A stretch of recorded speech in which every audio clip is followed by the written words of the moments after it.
He looked me dead in the eyes across that polished mahogany desk and said it like he was doing me a favor. "We don't hire failures like you." I didn't flinch, just nodded. "I understand perfectly."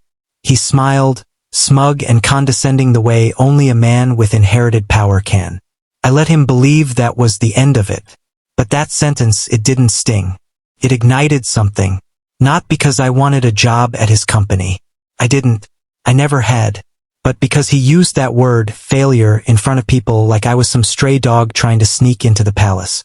I walked out calmly, but I never walk away empty-handed. His name is Kareem, my wife's brother, my former best friend. He used to sleep on my couch in university back when he was broke and too proud to tell anyone. I helped him through classes, built his resume, edited his first pitch deck. We bled ambition side by side. He used to call me his mirror. Said I reflected who he wanted to become. Funny mirrors don't forget what they see. When I married his sister, he toasted to us at the wedding with tears in his eyes. When I lost everything 3 years ago, my startup collapsing after a hostile takeover, he disappeared. No calls, no texts, no hand extended to help me up, just silence. And then today, after 2 months of trying to reconnect, of reaching out like a fool, he finally invited me to his company headquarters, only to humiliate me in his office. I should have seen it earlier. The smugness in his smile whenever my name came up in family dinners. The way he always downplayed my achievements. When my company raised its first round, he called it beginner's luck. When it failed, he called it inevitable. What I mistook for teasing was resentment wearing a friendly face. Jealousy is quiet at first. Then it feeds, grows teeth. That night I didn't sleep. I stared at the ceiling, remembering all the things I did for that man. And then I started planning. Not revenge, not yet, just truth. First, I started with his company. I knew the board. 2 of them owed me favors from my investment days. Quiet lunches, polite conversations. I hinted at stagnating quarterly growth. Repeated murmurs about outdated leadership. I watched their interest shift. Then I dug deeper. Hired forensic accountants. Not to find fraud. I wasn't that lucky.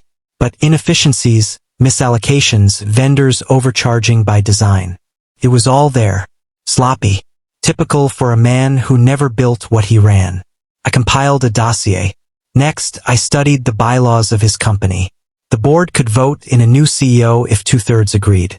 Unlikely normally, yes. But I had leverage. One board member's son was caught in a silent bribery scandal. Something I stumbled on a year ago, but never used until now. I made a call. The second was easy. Money talks. I offered to fund his upcoming venture on the condition that he voted in favor of a leadership change. 3 weeks. 3 weeks of invisible moves. Quiet meetings, veiled promises, and last night the board voted unanimously. They named me interim CEO effective immediately. This morning he walked into the office like a king. Same suit, same smirk. But the receptionist didn't smile back. His secretary stood before him anxious. "The new CEO wants to see you immediately." He laughed. "New CEO? Your brother-in-law?" She didn't say it like a question. He barged in, expecting a joke. He stopped mid-step when he saw me behind his desk. My fingers steepled, my wedding ring catching the light. "You're in my chair," he said. "No, I said you were in mine." He stared at me uncomprehending. "What the hell is this?" I slid the file across the desk. "Your board thinks you're a liability. They asked me to clean up the mess and I accepted." He opened the file.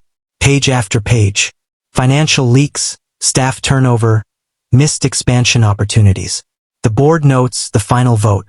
His hands trembled. I watched him closely. The moment it hit, the moment the crown cracked. "You manipulated them," he whispered. I tilted my head. "No, I just revealed what they were too polite to admit."